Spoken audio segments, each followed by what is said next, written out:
नमस्कार।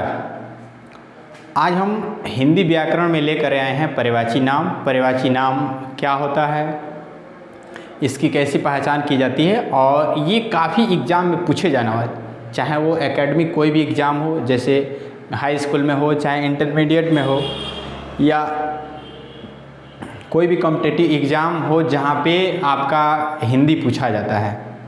और मुझे लगता है कि लगभग बिहार सरकार के द्वारा जो हाई स्कूल के बेस पर जो भी एग्ज़ाम होते हैं और हाई स्कूल के बेस तक उसके क्वेश्चन पूछे जाते हैं, उसमें तो हिंदी मस्ट है और हिंदी ज़रूरी इस तरह के सवाल पूछे लिए जाते हैं। समास से हो, लिंग से हो, नंबर से हो, आपका पर्यायवाची हो, प्रत्यय हो, उपसर्ग हो, ये सब सवाल आते हैं एग्ज़ाम में। इसको पढ़ने की ज़रूरत है।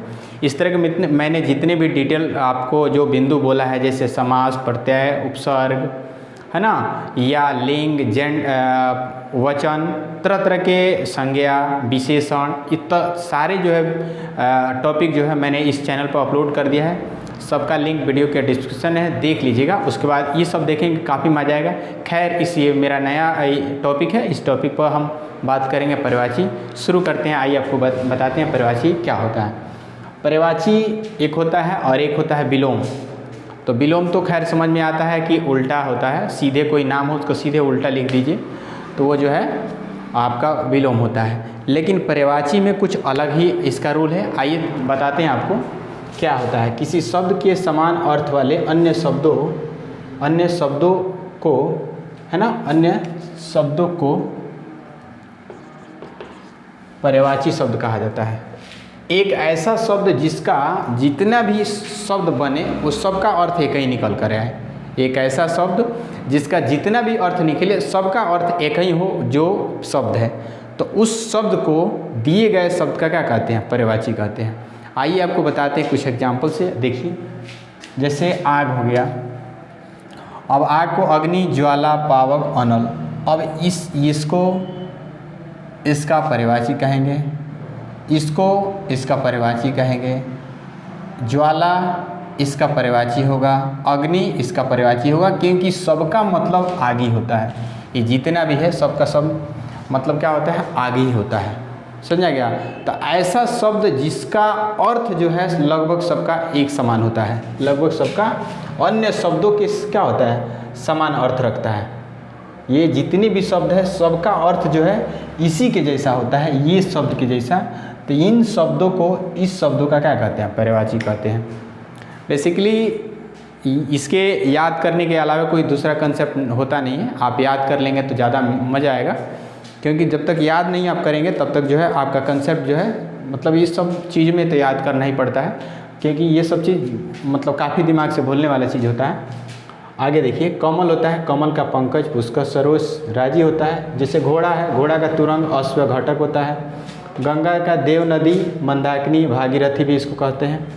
चंद्रमा का चंद्र भी कह सकते हैं, चांद कहते हैं, इंद्र, राकेश, ये सब कह सकते हैं। ये सब है।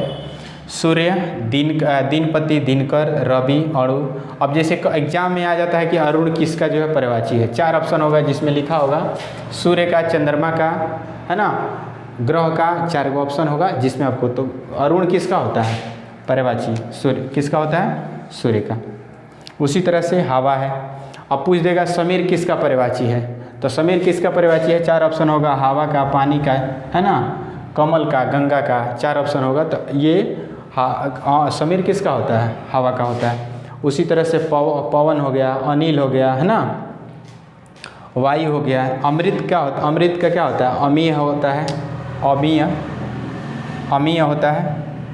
और पीयूष होता है, सुधा होता है। उसी तरह से राक्षस का क्या होता है? असुर होता है, दानव, दैत्य भी इसको कह सकते हैं। ये सब, इसका सबका अर्थ जो है इसी के जैसा है, जो अर्थ ये बताता है। आइए कुछ और शब्द लेते हैं और आपको बताते हैं। जैसे पुत्री को हम लोग बेटी कहते हैं, कन्या भी कहते हैं, लड़की और सुता भी कहते हैं। पार्वती को उमा, गौरी, गिरजा, भवानी भी कहते हैं। सरस्वती को भारती, विद्या देवी, बीरापाणी भी कहते हैं। घर को वास, आवास, निवास, आलय भी कहते हैं और गृह भी कहते हैं। ठीक है। आगे देखिए, देवता का सूर, देव, अमय, अमर, और असुरा है ना, असुरारी, ध्यान दीजिएगा। असुरारी भी कहते हैं। महेश को शिव, शंकर और शंभु महादेव भी कहते हैं। आकाश का अंतरिक्ष, अंबर, नभ और गगन भी कहते हैं। आँख का चक्षु, दृष्टि, नयन और जो है नेत्र होता है। तो ये मैंने किस गिने चुने शब्दों का मैंने नाम लिया और ये सब पर्यायवाची है। इसको याद कर लेने पर ही इसमें काम क्लियर होते हैं, क्योंकि ये सब याद 1-2 बार पढ़ेंगे। अब याद करने के लिए कुछ ज़्यादा कुछ मर्चा मसाला की ज़रूरत नहीं होती, बस आप 2-4 बार इसको पढ़िए। 2 से 4 बार पढ़ेंगे, ऑटोमेटिक आपके दिमाग में एक अपडेट होते जाएगा। और 2 बार 4 बार 10 बार तक इसको जब पढ़ेंगे तो ऑटोमेटिक लगता है कि अगर 1 बार आप पढ़ेंगे तो 2-3 को तो ऐसे ही याद होगा, इतना में से 1 बार और पढ़ेंगे तो 2-4 को याद हो जाएगा। इसे करते करते सारा याद हो जाएगा। तो पढ़ने के अगर आपके अंदर जज्बा हो तब याद होगा, नहीं तो बस लिख करके गांठी पारने का जज्बा है तो आपके ऊपर है। वीडियो कैसा लगा कमेंट करके ज़रूर बताइएगा। चैनल पर पहली बार सब्सक्राइब कर लीजिएगा, बेल आइकन प्रेस कर लीजिएगा। मैं ऐसी वीडियो लेकर आते रहता हूँ, आपकी A to Z अपडेट मैं देते रहता हूँ। आप नए जोश, नए जुनून और नए शक्ति के साथ जो है आप इस तरह की वीडियो को ज़्यादा से ज़्यादा शेयर करिए और आप अपने अंदर एनर्जी क्रिएट करिए, पढ़ने का जज्बा रखिए, जिससे पढ़ने पर ही जीवन में सब कुछ सफलता मिल सकती है, क्योंकि पढ़ने से ही सब कुछ संभव है। अगर आपने धरती पर विद्या नहीं प्राप्त किया तो आपको इस धरती पर आने का कोई मतलब ही नहीं रहा है। इस वीडियो को अंत तक देखने के लिए आपको बहुत बहुत धन्यवाद।